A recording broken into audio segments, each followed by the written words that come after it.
Okay, I'm going to try something stupid. What? I'm going to try and do a rap. Go for it. Yeah, that was a roll of the eyes from Jordan. Hey guys, we're the Film Roast Podcast, and we're here to bring you the news. There's a new movie out featuring Brad Pitt, and I'm giving up already. Yeah, we're the Film Roast Podcast.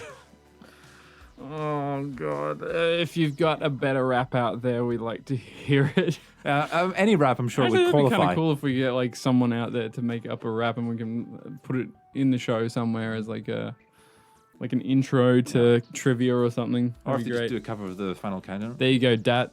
Yeah, If you want to make something, go for it. We're the Dat. Film Roast Podcast. Yeah, don't forget. I'm Scotty. Represent.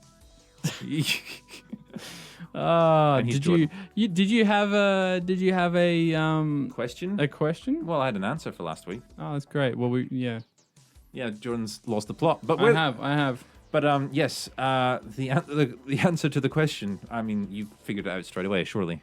Yes. Now tell me who it was. No, you tell me. It's Brad Pitt. And why is Brad Pitt relevant to this week, Jordan? Well, mainly because he's in a little film that we watched. Yeah, in fact, has he been in 3 movies? No, he wasn't. We did it Chapter 2. Yeah, he's not in that. Or Weathering with You. But he was in Once Upon a Time in Hollywood. Yes. And he was in Inglourious Bastards. Yes. And now he's in So Ad we've done Astra. 3 films. We've done 3 films in the last, almost one after the other, almost. So yeah, that's quite a lot of Brad Pitt, and he's different in every single one that we've seen. Yeah. Very different performances. Loved it. Yes. Remember to follow us on Instagram. Are we still on Instagram? Yeah, we're still on Instagram. Yeah. And Facebook, On Instagram. YouTube.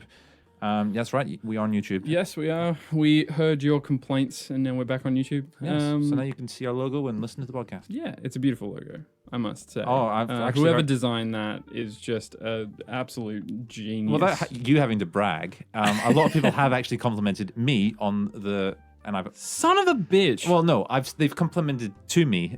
I told them. oh, it was you. okay, right. I'm not yeah. one to hoist someone else's. Hey baton. guys, if you want to pay me to design a logo for you, I will do that for money. Yes. Or maybe baked goods. I could consider baked goods. Only if there's a lot of them and they're really good. Okay. Yeah. Like ricotta cake. Did you like ricotta cake? Yeah. Okay. You brought it to me I don't know. last week. Yeah, Yeah, it was you did great. like it. I loved it. It was fantastic. Yeah. Anyway, we're also on iTunes, Stitcher, SoundCloud. Anywhere that you Podbean. can get your ears wrapped around beautiful podcasty goodness, we Hmm. are generally there. Even if you can't find us on a drop-down menu, you can search for us and we should pop up. We are on Spotify. I think a lot of people listen to us on Spotify. Yes. Yeah, we're definitely on Spotify. So let's go to the show. Yeah, let's get into it and traverse the space that is this film. The space between your mumbles. Yes. Shut up. All right, let's do it.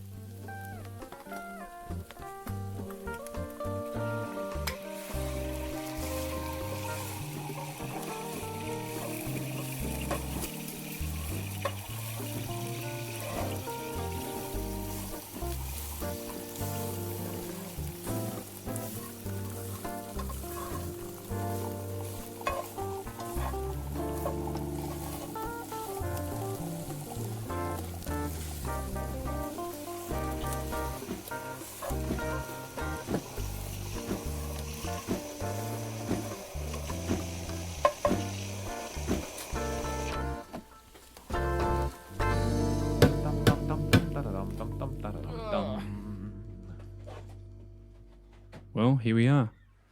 Here we are. We just got back from watching the film Ad Astra. Yes, we're jumping straight in, so no show notes. But hey, Yeah, no show notes. it's pretty fresh. So It's pretty fresh.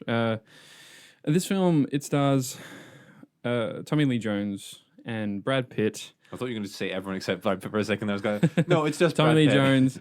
Liv Tyler, Liv Tyler. Donald Sutherland, Donald Sutherland. Oh, what's her name? and that. Well, yeah. No, I had it. Okay. Ruth Negga. Yes, Ruth Negga. Great cast. it is a very good Fantastic cast. cast. This is directed by James Gray. And if you don't know who he is... He's the guy who kills people in 50 Shades of Grey. No, he's not. Oh, I was wrong. I didn't even know people got killed in 50 Shades of Grey. I don't think they do. Oh, okay, great. So you're a liar then. Yeah. Yeah. But he did The Lost City of Z. Oh, okay, yeah. Him. Yeah. And, well, that's probably one of the big ones that he's known for. Most of the others are very, very small. Well, that one's not that well I know, that's what I'm saying. Like, but it's interesting because I'm pretty sure Brad Pitt produced that film as well. Oh, So okay. So I think they've been wanting to work together for a while in Yes. terms of actor and director. So this is kind of their first on-screen collaboration as and opposed to there's a behind the lot scenes. of on-screen collaboration between the two. So Yes. This is it is an emotional roller coaster. It is. Yeah. It's not a roller coaster. It's an emotional roller coaster. And it gets really uncomfortable at times Oh yeah. and really claustrophobic. Yes. I mean, you And not- isolated. Yeah, and not in And- the general terms of claustrophobia. It's Yeah. not like you're in an enclosed space. It's like it's almost Mental, a mental claustrophobia where, oh man. And this is There's just something that I identify with a lot. Oh yeah. There's a scene early on where he's talking about compartmentalization. Yeah. And I think that's like one of the key scenes to getting what the character's going through this entire movie. Yeah. As he puts things in boxes and he locks himself in a box as well. Yeah. And yeah, wow. It's It's also very methodical. This film is very methodical. yeah. There's a couple of times it's too much, but most of the time it's really, really well paced. So. Yeah. I would say that this, because I've seen The Lost City of Z, Mhm. and there are elements of what's going on here in that, Yep. but I don't believe The Lost City of Z was as refined as it should have been. Uh-huh. This is a lot more refined. Okay. You see, I was thinking more of other people's movies, so Yeah. Arrival, but also, I mean, Blade Runner. Blade Runner, but you have to go to Odyssey, Space Odyssey. The 2001: A Space Yeah, Odyssey. That's the one. There is. Why couldn't I think of the numbers? Oh, well done. Yeah, no, I agree. It's got a lot of shades of other really, really good sci-fi films Mhm. in it. And not just sci-fi films, but also, Personal dramas. yeah, this is a very, in terms of theme, Uh-huh. it's very simple. But And I don't very complicated at believe... the same time. No, I think by extension of it being a human issue, it is complicated. Well, I was actually going to But- say it's about humanity in some Yeah. respects as a whole. So And it's not a film that is trying to overcome. Like, Oh, it's it's never- not a Terrence Malick film. it's not something that overambitious. is, but it's not something that is trying to over convolute things in order to make it interesting. It's No. very The plot's- simplistic, but it explores it Yeah. in a science fiction way, and the cinematography magnificent. is Oh, incredible. it's everything you want from this sort of planet space. Sci-fi. Yeah, no, but the solar system is what I'm trying to say. The solar system exploration. That's exactly what you want from this movie. Is it shows you everything you want to see from those sort of movies in great clarity. And the cinematographer is Hoyt van Hoytema. Yep. Hoytema. He's a Dutch-Swedish cinematographer. And the previous films that he's worked on... Uh-huh. Oh, that makes sense. It's Dunkirk, Oh, okay. Tinker Tailor Soldier Spy. Yes, that Guess makes what? He worked on Interstellar. sense. Uh-huh. He also he makes also sense. worked on Spectre, Her, The Fighter. Oh, some great movies then. Yeah, fantastic films. And- which are all known for great cinematography. And great visuals. Yeah. So yeah, it makes a lot of sense. Who did the that they music for did this movie? Because I found quite impressive. Yes. It never felt too much because I feel like this movie could have gone too much in terms of the emotional puppetry. Well, there's moments where there's no music at all during some very key emotional beats, and I'm glad that they didn't do that because this film doesn't feel like it's forcing its audience to think anything or feel anything. It just comes naturally from the story and the characters acting. So yeah, and the music is by Max Richter. Max Richter sounds awesome. Let's check out what he's done. Film and television work. He has. A lot or not much? He's got a lot. He did. Oh wow. Big one. Tell us the There we big go. Okay. All right. Say them. No, I'm gonna draw this out. damn. He did a lot on Black Mirror. Oh, okay. That makes sense. He also did a lot on The Leftovers. Mhm. He did a lot with Terrence Malick. Oh, And he did the one for Prometheus. And guess what? He composed the opening and the closing songs score for Arrival. Ah, okay. Because that's another movie that stands out so much from This this is movie. in terms of honestly illusions. like a who's who of sci-fi creators in Yeah. terms of all aspects of filmmaking, which is, I love it. It's great. I mean, it's nice to hear that good people are making good movies, Yes. It's always nice to hear that. as opposed to, bad people making good movies, or Or mediocre people making mediocre movies. yes, Like how I would make a or movie. good people making bad movies, which Yes. also happens, unfortunately. Yeah. This film has received fairly good reviews Yeah, across the board. I'm actually surprised I haven't heard more about it after watching it. But this was also it's a very recent release. I think this is one of the only ones that went through all of the festivals and got released in Australia At the same time. almost at the same time, Well, that's interesting. because we don't get a lot of good movies down here. We don't get a lot of indie films. We don't get a lot of passion projects. And if All you've we been listening to this generally get- podcast, you know we complain about it quite Yeah. regularly. Yeah, mainly because Australia is just given the middle finger to independent cinema, and it's Speaking fucking of disgraceful. indie movies, I just want to draw a slight parallel to. Yes, We watched Weathering with You a couple of weeks ago, Weathering with You. Yep. and I think this movie manages to pull off what Weathering with You was trying to do, and that it links its themes and its main character and its plot perfectly. Yeah, yeah. With in regards to weathering with you, Weathering with You. Weathering Wow. with You.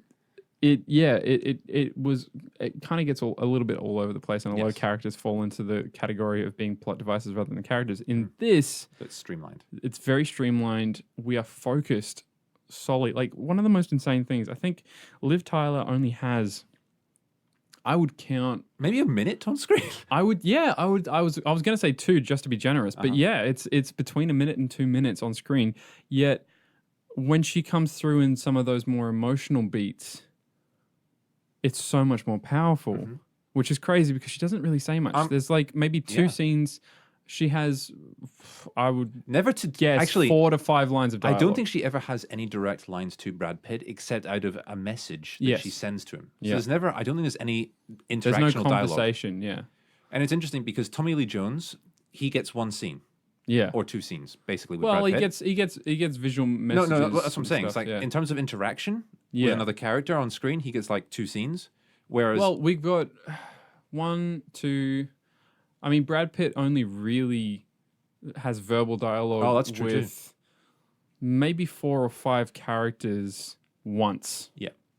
So once. It's plus not us. It's not. Yeah, exactly. So actually, because- maybe the most divisive thing about this movie might actually be Brad Pitt has moments of overdub, yeah. and I can see some people having problems with that. I didn't. I actually think it worked really well. Well, I think it was framed for me anyway. It felt like it was framed within the message banks that he's been, like the personal Yeah. logs that he makes, because we see him slowly as he talks to the computer and logs his emotional state His emotional frailty. into the computer. He slowly unravels, but the more he unravels, the more honest he becomes emotionally. Yeah. So we start with Brad Pitt being this character who is very stoic, who is the perfect person to go to space. Oh yeah, he is a robot in human form. Yeah. In fact, actually, in the first scene, there's this amazing scene where he talks to the commanders in chief, and I just was sitting there thinking they are all acting as if they are lizards in human skin. Yeah. And I thought that was wonderful. Yeah. It's like they're all fake humans. And I was wondering, I think this is a deliberate direction where they want us to both see them as humans and disconnect from their humanity at the same time. I don't know if that is deliberate or if I'm just putting this on the movie, but I mean, it might be, but at the same time, I felt the only time I was ever comforted in the film was when people were fake. yeah, Did you notice that? yes, Like when I watch a film, the one thing that I can tell, like when I'm watching a really good film, is that I forget about form, I forget about function, I forget about, what makes this film tick. you're forgetting about the language and just the meaning. And I just focus, like it allows me to focus just on what this film is really about. Yeah, And throughout this whole film, I appreciated everything without having to think about it. Like it's very rare when that happens. One of the last times it happened for me was Arrival by Denis Villeneuve. For me as well, this is probably the best sci-fi I've seen since Arrival. So It's it has definitely the up there same- in the top 5 of all time. This is definitely up there. I really, really, really, really, really, really loved it. So I wouldn't go so far to say as I stopped thinking, because I actually kept thinking, but it was a good thinking. Yes, it wasn't like I wasn't focused on form and function. I was focused on the real meat, the meaning of what this film is trying to portray. And at to the its same time, audience. once again, this is a cinematic masterpiece. So we're given just spectacularly beautiful images of the solar system, Yeah. but it works in tandem with the character's feelings and his plot arc at the same time. And where we're headed and why we're headed there. Yeah. Because, and unfortunately, like there are some more negative reviews out there. Like I believe Variety magazine did not give this a favorable review. Who cares about Variety? But nobody really cares about Variety. But they said like Brad Pitt goes into the furthest reaches of space to confront his daddy issues, and that was their idea of what the film was about. Daddy issues. Okay. Yeah. I got more of a spiritual father as opposed to a physical father presence from this movie. Yes. There's a lot of spiritual overtones in this movie. Yes, lots. About the meaning of life, about the exploration of life, but also like Brad Pitt comes to this conclusion that he's not like the meaning of life as he knew it was work, was exploration, was Or the meaning of life moving is this forward. pursuit of the meaning of life. Yeah. And then by the end of the film, we have this great little monologue where he talks about how he will not deviate from his mission, but his mission has changed, and his mission now is to love more and to be more connected with people around him, and this is something I feel that is so relevant Yes. to today. So many people feel isolated in today's world. Yeah, and so many issues and problems come from being in the opposite direction to that, where you've got, if you're focused on the job, if you're focused on trying to find the meaning of life, there's a lot of fear wrapped up in those pursuits. Well, I think at the start a lot of of this movie, failure as well. Yeah, at the start of this movie, Brad Pitt is talking about running away from his relationships and his friends and Earth, literally Earth. And at the end of the movie, he comes to this decision. He wants to go and reconnect with these people, reconnect with Earth and humanity. And I think that is like, you don't need to run away from Earth to be running away from Earth. Yeah. There are a lot of people who live their lives, unfortunately, in a crowd, but completely disconnected from anyone around them. Yeah. And I think, that's why this movie, I think, is talking about compartmentalization, because we do compartmentalize our lives, and that can remove any true relationships or our ability to connect with people. It's like a barrier that we can make for ourselves. Yeah. Yeah. And one thing I wanted to talk to you about, and I'm not sure if you noticed this or not, but the theme of 7 pops up 7. every now and then. All of the stuff he goes through, there are 7 instances that spark him to go on to the next step. Okay. And for me, I thought, like halfway through the film, when certain things happen on this Norwegian space station. Yeah, we don't want to give too much away. I'm not going to give too much away. But when it hit that, I was like, hold on, how many things has he gone through now? That's like 3 things? And then I was counting them as we went on. And there was moments of like, wait, is this like also part allegory for Dante's Inferno? Yeah. With the 7 circles of hell. And is Neptune the 7th planet or is it the 8th planet? Now I'm second guessing. Well, I'm going to myself. Google it up. Keep going, man. But yeah, I found that really, really fascinating, really interesting. Because there a lot of things happen in this film where like it's almost like 7 mini episodes for this one character, and every single one of them gets bigger and crescendos and then tapers off, and then bigger crescendos and tapers off, bigger crescendos and he tapers has off. these catalysts or conflicts in the movie. Some of them come out of nowhere. I'll admit the one on the moon struck me as we're not given too much information. We're given enough information, but we're never given too much information or even a specific amount of information to make full sense of the situation. But then even the overarching plot doesn't actually fill us in on exactly what happened. It gives us information on it. So I don't want to spoil too much, but there are electrical storms going on. And Yes. even at the end of the movie, you're not quite certain if it was caused by a character or not, or if it was just an accident. So, So Neptune, the planet, is the eighth. yeah. But Eighth it's past planet. the seventh planet. So That's what I'm saying. Yeah. Like, there's method here. There's like it's moving because I mean Uranus is the seventh planet, so it would be hard, lol, to include Uranus, lol, as a planet in the film as the seventh planet, keeping to that theme without making the or audience tone. lose it. You know. But we can't talk about Uranus and keep a straight face. No, it's difficult. It's really difficult. I'm Damn those Romans. I'm just hovering around Uranus right now. I'm just doing an orbit of Uranus. And one thing that was really interesting was other similarities between Brad Pitt and Tommy Lee Jones in Yes. terms of character comes up in this film, and he wrestles with the idea of being like his father and too much like his father, and also at the same time not enough like his father. And there's big shoes to There's fill. a burden there. A burden. Yeah. But why I don't think it's about daddy issues is I think it's like it's all about. It's about growth. It's also about self-reflection in terms of Brad Pitt. It's not something that it's so much more than just daddy issues. This that's is the very crazy simplistic. thing about it. Like if I understand if it was late at night and you went to see this film and you're like either half drunk or half asleep, then I guess you could Well, if kind you're of fade in and maybe out if you're and go, aiming like, at oh a yeah, certain no, just daddy demographic as issues. well. If Yeah, your that's review is true. aimed at a certain demographic, Yeah. maybe that would be appropriate. I don't know. Variety magazine. Maybe they don't have a variety of clientele. Who knows? Maybe not. Maybe they don't have a variety of reviewers. Maybe we should get a job there. Hey, Variety, give us a job. But yeah, it's so much deeper than that, and it's so much more that, and that's what it reminded me of Arrival, because in Arrival we also have a character who is undergoing a lot of change from introspection and looking at herself through an objective And lens. it's also aligned with the plot. Mm. And where Arrival deals with time, this deals with, I mean, not solidarity, solitary? Solitary. Being solitary? I Being guess that works. solitary. I feel like there's another word I'm Yeah. trying to say, but Well, Arrival deals with time, and this film deals with distance. yes.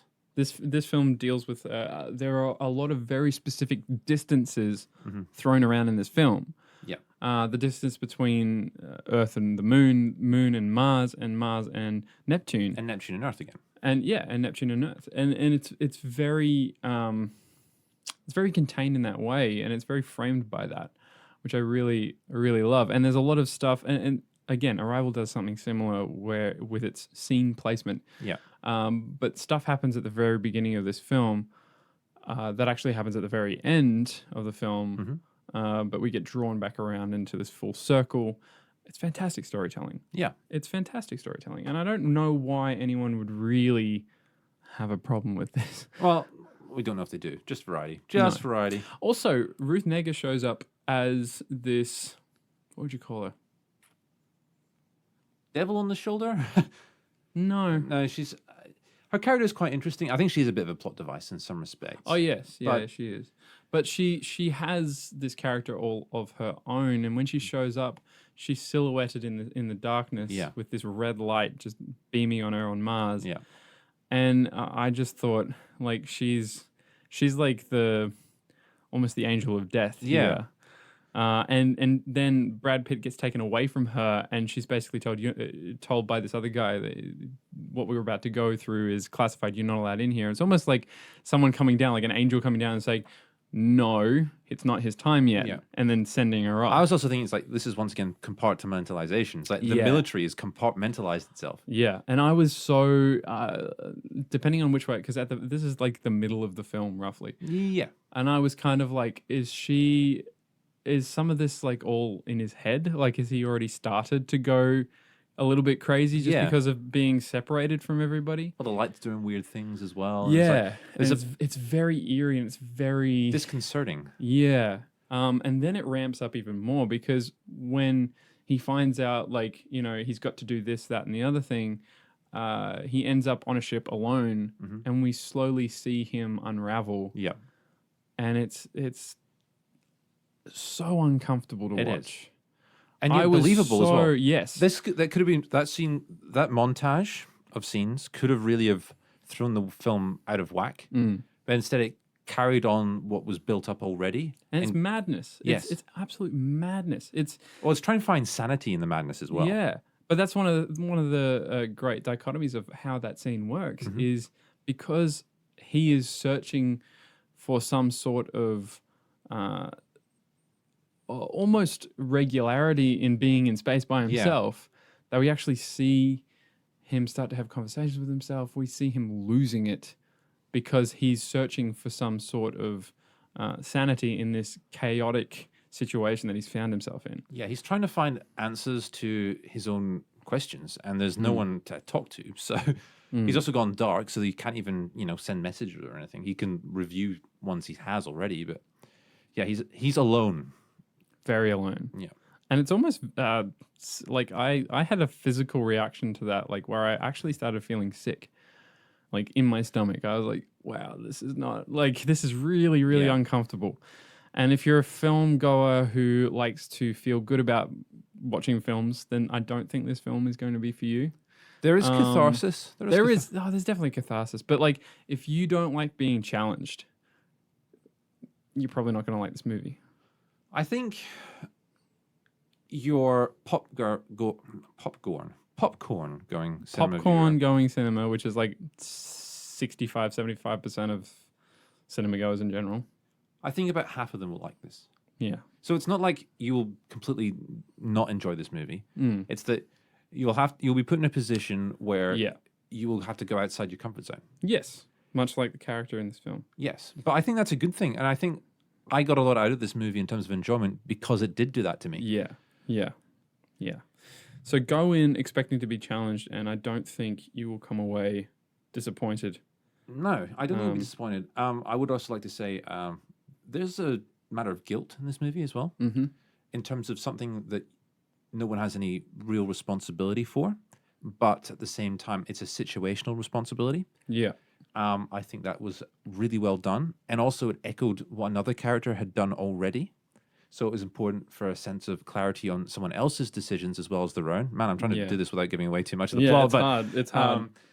I mean, there's the similarities between him and his father. Yes. But also his choice to ignore those similarities and to be better than what those attributes are. To learn from the past as well. It's like he's not just ignoring it. He's taking it onto himself and trying to find a correct answer to how he should react to these situations. And the simplicity of this film is, I feel like we have been so, what's the term? Spoiled. Yeah. We have been so spoiled with our Marvel films. And I'm not saying that they're bad or anything like that, but we've been so spoiled with our Marvel films, with our Fast and Furious, Transformers franchises, lots of flashing lights, lots of great CGI, that we tend to dismiss simplicity as not good enough. Or lazy.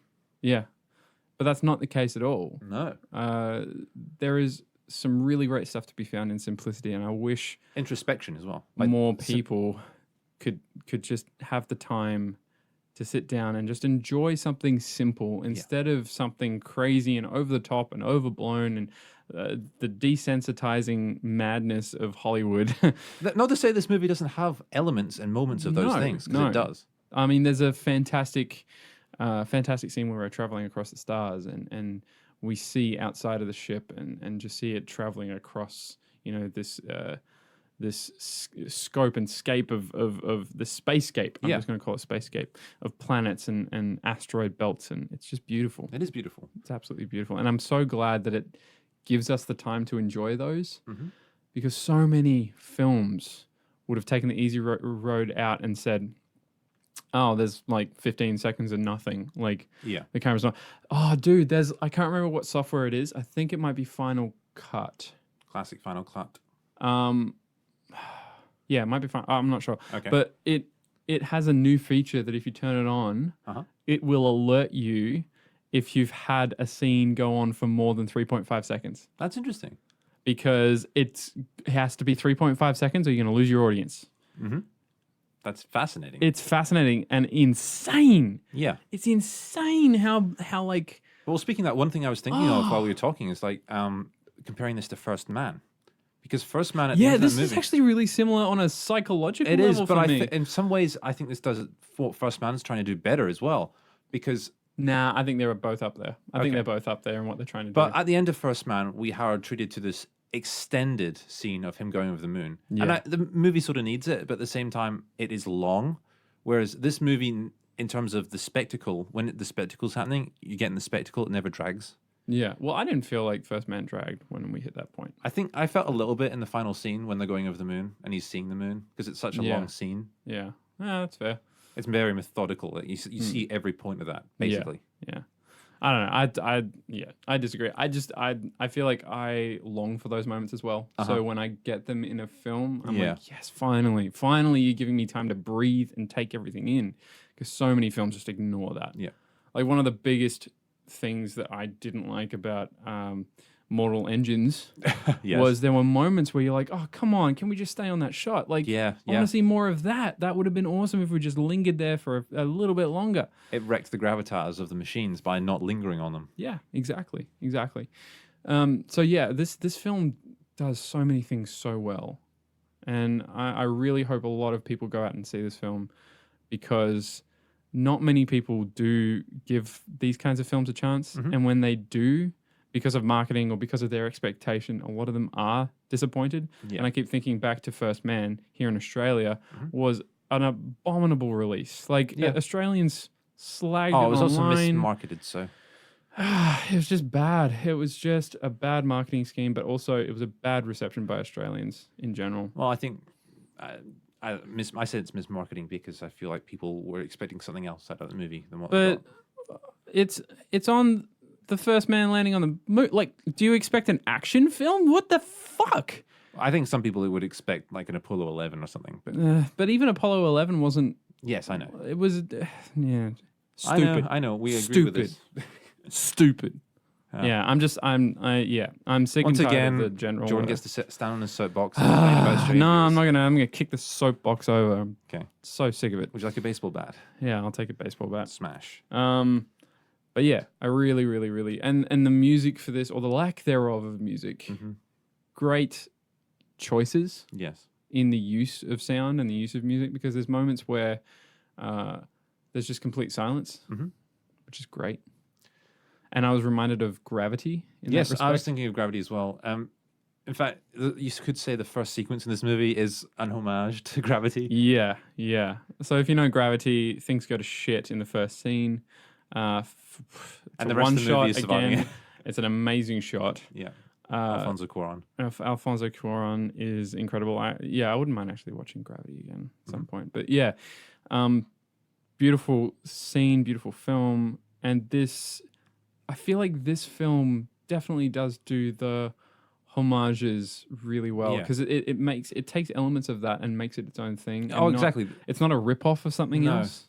In fact, there's actually really good world building, I think, in this movie. World building that feels real. Like, you can imagine, like 50 years from now, you could see stuff in this movie being used. Yeah. Like, one of the things that I really, really loved was when it would bring something up, it wouldn't, like, characters weren't talking about it as if, like, the audience needs to know this, so we're going to talk about it in expositional dialogue. No, it was like, no, the characters need to know this. And most of it was done in a way that was like, you're already aware of this. So, and I'm gonna bring up a selling point to see this film. Okay. Is terrorists on the moon. Yes. Think about that. Terrorists on the moon. But they treat it as if it's just an everyday occurrence. Yes. Which is incredibly intelligent. It's incredibly smart. In fact, there's a lot of interesting decisions. Like, on the how moon. do we, and it's sad, but how do we address like a tragedy happening in the United States that involves guns? Yeah. We all know it happens. Oh, yeah. There's nobody Every day. in the world is starting up a monologue of like trying to give as much information as they can to somebody else about how gun violence has overtaken America, because everyone knows that. Yeah. It's general knowledge, and that's how this film treats a lot of that kind of stuff, which is it's smart. It's really smart filmmaking. And it never, but that once again, that's not its message. So it's like, No. it's there, but it's not telling you. It's part of the world. Yeah. These things happen, these things exist, and they are impacting these characters. In the same way, subway is a part of the world. Graffiti is a part of this world. There's on the moon. There's a subway. Yeah, Because humanity there's takes... a DHL. Yeah. There's a post office. There's light up there's a billboards. casino. Yeah. It's great. It's not much in that scene, but you if see you it. haven't kept up with what NASA's been posting recently, they've just started a campaign to send people to the moon to colonize it. Mm-hmm. And so what they're working on now is going to be that next step of you actually building on the moon. Yeah. Did you see the Onion article? No, I didn't. NASA says by 2055 there will be mass shooting on the moon. Oh I wow! know. That was. Wow! That's the Onion for you, dark. folks. That's dark. But I mean, we were talking about gun violence not 5 minutes ago. So, Exactly. Classic. But no, there's this element of humanity takes itself with it, even when it colonizes the stars. Yeah. It's not a new Well, thing. they're so destructive. Even when we're following Brad Pitt going across the stars, we see other ships, pieces and parts floating by him. Like, this has already been colonized. Everything's already done. Like, but we're so inconsiderate that we've left just all of our shit in space. Oh yeah, no. In fact, it takes time every time they take off to show us the engine's falling off. Yeah. Every single time there isn't a spaceship that leaves planet Earth or leaves Mars or leaves the moon where we don't see pieces falling off. Even when he comes back the other way, he's still pieces are still flying everywhere. Yeah. And it's so very self-aware of the human element in this film. Yeah. From every aspect, from just the physical aspect or the simplistic aspect to the emotional and also the spiritual aspect of it as well. And this film doesn't so much. shy away from showing spiritual elements in this movie. And I feel like sometimes it's trying to make a message, but I think the message isn't as It's not important. heavy-handed. No, it's not on the nose. No. These are how these characters believe and think and feel. And this is why it's important to them. Yeah. In fact, I also think those spiritual moments are useful in talking about the mentality of the individual characters as well and where they are in their lives on board these spacecraft, isolated from everywhere. Yeah. I thought it was important near the start when we see his father on the wall. He's right next to Buzz Aldrin. Who's he's MIT genius. Yeah. Also a Christian. So I think that was an interesting talking point. I think that was But deliberate. even in our the first piece of dialogue that we get from Tommy Lee Jones, he talks about how he feels now that he's in outer space closer to God and closer to his purpose and all of these things. That's why I say it was there was interesting talk about searching for extraterrestrial life and combining that with searching for God. And also there's a lot of father-son things going on. Which are sometimes, it feels like they have got Christian overtones as well as just being family overtones. So, but I think the narrative of Christianity is an intrinsically human one. Yes, exactly. So many people grow up in broken homes. So many people also just grow up with bad male role models that aren't good role models for them to have. And so I feel like the disconnection of children and parents is something that is so identifiable in not just today's culture, but yesterday's culture and the time before that and the time before that. I feel like it's always going to be strong a male thing. role models are something that I think society is having a big debate about right now. Like, what is a strong male role model? Well, what's a strong role model in general? Yeah, exactly. I think it doesn't just apply. It's not gender specific. I think we tend to, we've become, well, not become, but our emphasis generally has always been on selfishness. Yeah. To a point where, and I think it's always been selfishness. Like a lot of people could argue that times before, oh no, like we looked after our kids. No, that was still selfishness because you wanted them to be what you wanted them to be. Yeah.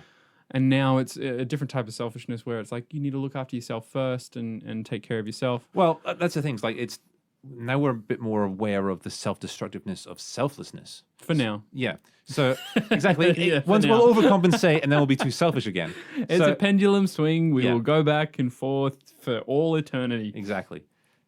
Taking care of oneself is important. Taking care of everyone else is important. They actually go hand in hand. Yeah. Yeah, and it's also a very individual thing. Like, it's not something that society's going to wake up and fix automatically. We've got to do it ourselves. But I think part of this movie is talking about how connecting with other people is important for us individually. Yeah, yeah. I had a lot of... Also, another thing I want to kind of tell people is that if you struggle with depression and anxiety, don't see this film by yourself. Okay. Don't see your film by yourself, because this film, it brought stuff up. It brought stuff up for me personally. Yeah. Especially in some very key scenes. I felt like I needed to actually leave the cinema. Well, it can be emotionally fraught Yeah. in the most gut-wrenching way. Yeah. So if you do suffer from that and you still want to see it, make sure you go see it with somebody else as well. Yep. Because I don't feel like it's a good decision to see this film by yourself, because it deals with isolation. It deals with loneliness. It deals with separation from people that have responsibility to care for you. Yep. And I don't think it's wise to deal with that alone. Yep. And if you did see it on your own, feel free to give one of your friends a call and talk to them afterwards, because if that's what you need. Go take care of yourself. Yeah, take care of that. There we go. Take care of yourself. Yeah. Look after yourself. It all comes back around. Everything is cyclical.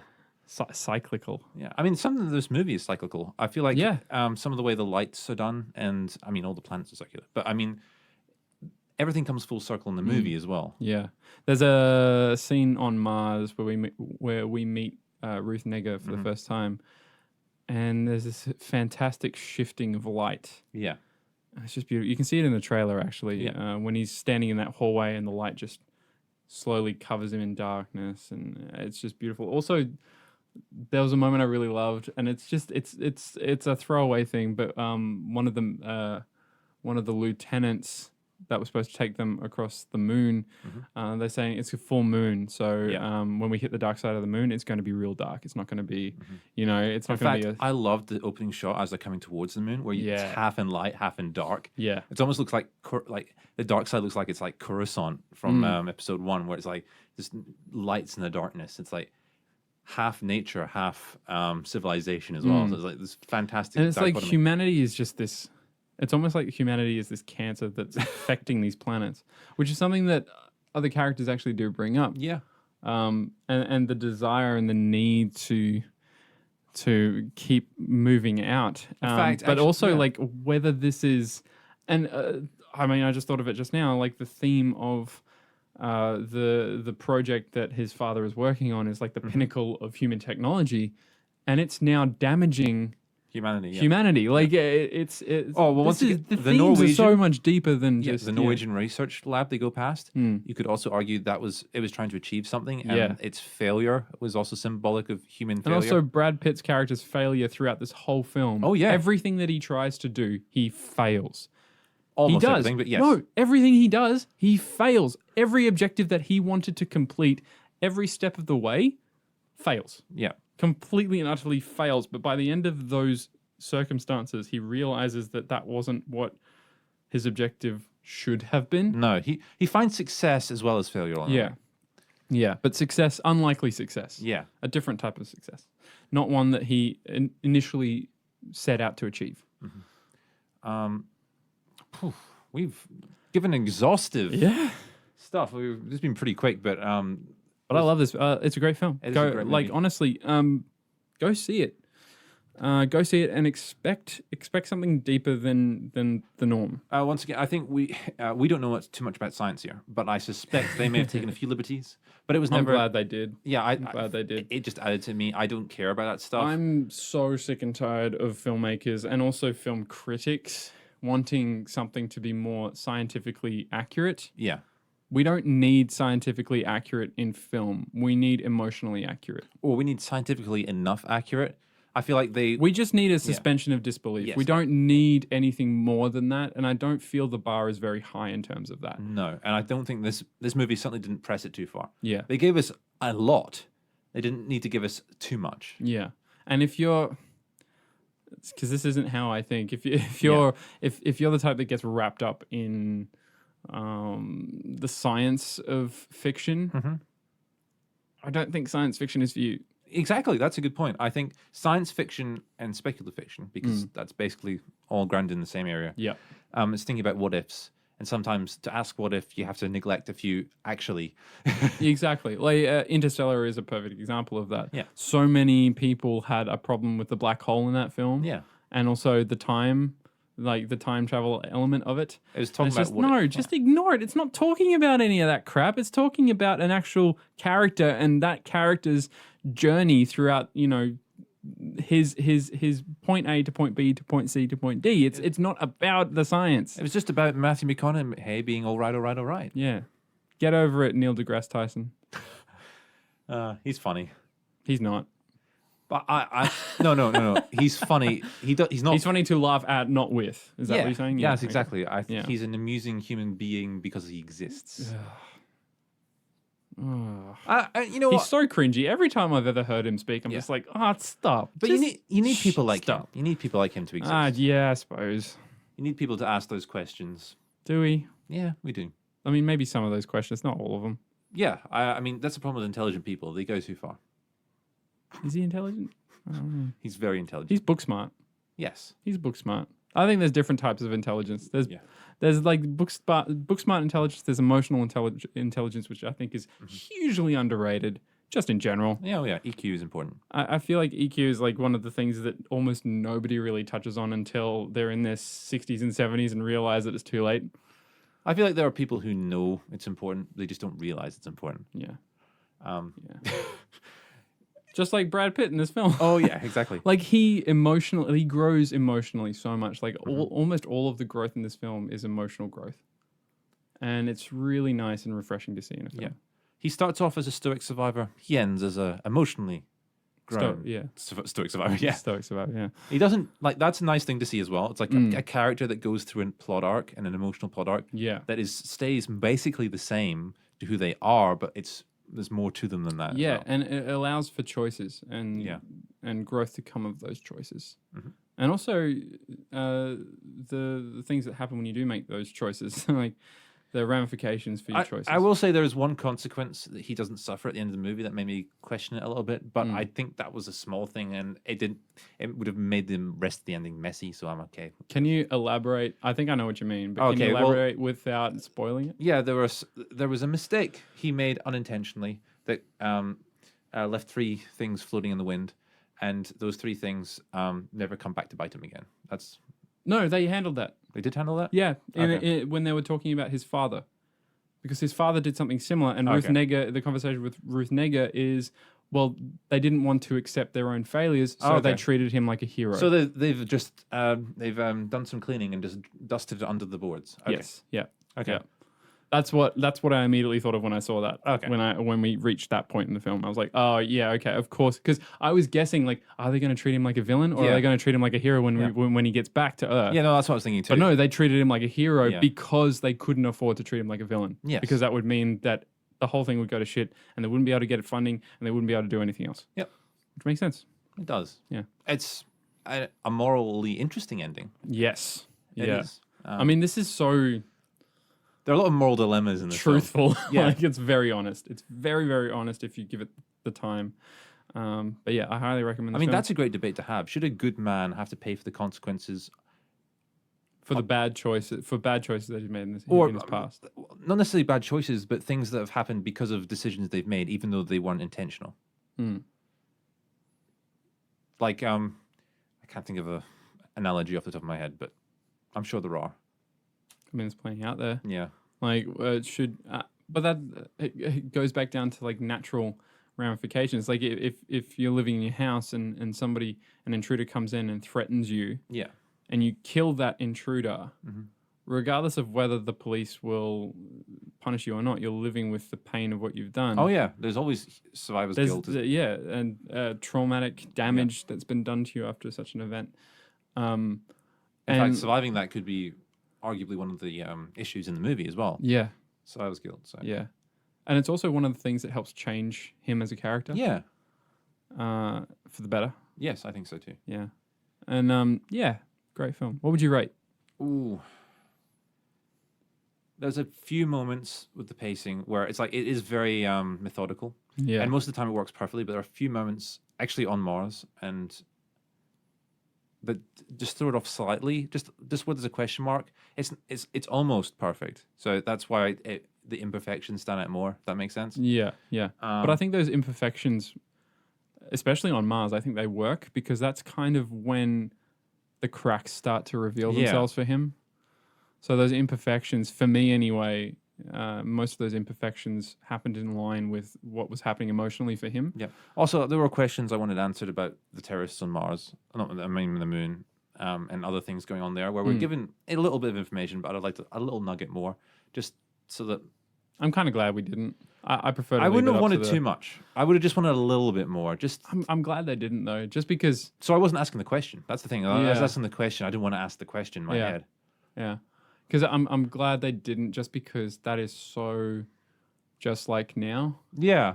I think Because that's why they we didn't. hear about so many of these things happening, and we're at a point where we just don't ask Yeah. because we know what the answer is going to be, and we don't want to hear it. Mm-hmm. So I feel like a lot of that comes into play with that, which I was like, yeah, I can get behind that. I can understand that. Yep. Brad Pitt reminded me a lot of Robert Redford in the way he did his performance. Yeah. I can see that. And if you've seen Spy Game, you know that he's worked with him before, and I think he's followed the same track in terms of how he wants to perform. So One of the things that James Gray actually said in an interview, I can't remember where it was from, but he said he was taken by surprise during filming by how minimalist of an actor Brad Pitt is. Like he was doing things that Gray wasn't picking up, but the camera was. Yeah. So like when he had to watch through the camera or through the monitor at all times. He couldn't just be on set watching it up close because he just couldn't catch it. Yeah. That's just, I mean, so I feel like a lot of people are just like, yeah, Brad Pitt, we know he's an actor, we know he's good, but I don't feel a lot of people actually fully understand how good he is as his an actor. eyes in this movie, there's a lot in his eyes. Yeah, that's all I'm going to say. He's great in this movie. Yeah. If he doesn't get an Academy Award nomination for Once Upon a Time in Hollywood, he should get it for this. Yes. Another Robert Redford performance. That's funny. Yeah. But then again, was it Amy Adams who had two? Did she not get a nomination despite being two amazing movies? Yeah, no, she was in Nocturnal Animals and Arrival. I don't think she got nominated for either. So I hope that doesn't happen. No, I think she got nominated for Arrival. I'm pretty sure. I'm pretty sure Arrival was the one that she got nominated for. Well, anyway. I think Ad Astra is a shoe-in though. I think if you're a betting man, I would say Ad Astra would at least get nominated. I'm somewhere between 8 and 9 out of 10, because of the sort of movie it is. Yeah. It's hard to place it exactly, and it's still too recent. I might throw in the towel on this one and just say somewhere between 8 and 9. That's fair enough. That's fair enough. Yeah, I'd rate it up there. I would see it again. That's one thing I will say is like I want to go see this movie again. I'm not necessarily at the cinema, although it's amazing to see the cinema on the big screen. I'm willing to wait for Blu-ray, whatever. But yes, I want to see the movie again. Yeah, it's fantastic. So guys, get out there, get on it. We are going to take a break, and we'll We'll be back. We'll be back with trivia.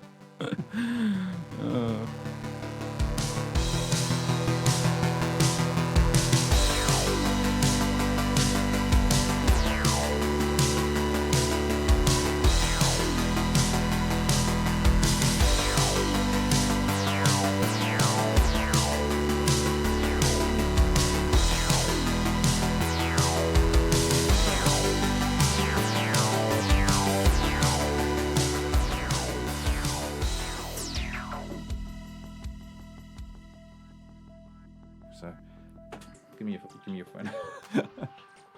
He's commandeered my phone for the purposes of, I'm guessing, the go for it. Okay. The question for this.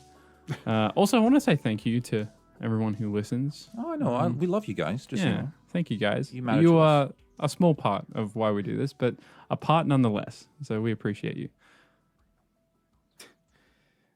He's found something. No, I'm not doing that. That's Get out of my Facebook, you son of a bitch. I can dear. see the reflection on the tape that I've got wrapped around that sound dampener. I'm trying to think of someone hilarious to do, and I've thought of someone. Okay, this person is an actor Presenter. Danny DeVito. No. It'd be amazing if it was, though. Comedian. And he's English. And it's You a sure man. it's not Danny DeVito? Yes. It's a man. Oh, it sounds like Danny DeVito. He starred in Lesbian Zombies? Is that the name of the movie? What? What's the name of that movie? Oh, wow. Is this? Lesbian Vampire Killers. That's the name of the movie. Oh, right. He was also in The Boat That Rocked, and he will be in Cats when it comes out. Who is this person? Yuck. Yuck. Thanks for my phone back. Who knows? Cats may be amazing. Can't even tell Oh, a straight face. it just looks bad, and it gives furries a reason to keep doing what they're doing, and I'm not all for that. Don't Google that. I'm not all for that. Guys, you can follow us if you would like to, or if you would not. I don't really give a shit. But We've got to this end of the podcast. You might yeah, as well. I mean, yeah, you might as well start now. But you can follow us on Instagram and Facebook, and on Spotify, which you're probably listening to right now, or iTunes, or Stitcher, or Podbean, which is our main source, or YouTube. We've got YouTube back up now, which is awesome. It's fantastic. I haven't listened on YouTube. Not that I listen to our own podcast, which I haven't, I swear. You edited it, so you sort of... Yeah, I kind of already listened to it enough. But yeah, you can get on that. Also, there's something really special coming up, either next podcast or the podcast after. We're looking forward to it. We're really excited. Yeah, we're really, really excited. So something's happening. Something really fun is happening. I hope you guys really enjoy it because we put a lot of time and a lot of effort into it. So stay tuned until then. I feel like this is one thing one day people will look back on and it's like, oh, they also did the Film Roast podcast? I haven't heard this before. Yes. Let's go back to where they started. Yeah. This will be after our 5th Academy Award. Yeah. Anyway. We'll be like the Spearig brothers. We'll just make movies as duos, and then people will be like, "Oh, they're so amazing. Why aren't they related? Like, what's going on?" But yeah, until then, guys, please enjoy your hour, your day, your week, your month, your year. Call your mum. Yeah, call your mum. Say hi. Tip your waitresses. Yep. Make love to your wife or husband, and pet your dog. Yeah, the last one's the most important. Till then, I'm Scotty. I'm Jordan. See you guys. Bye.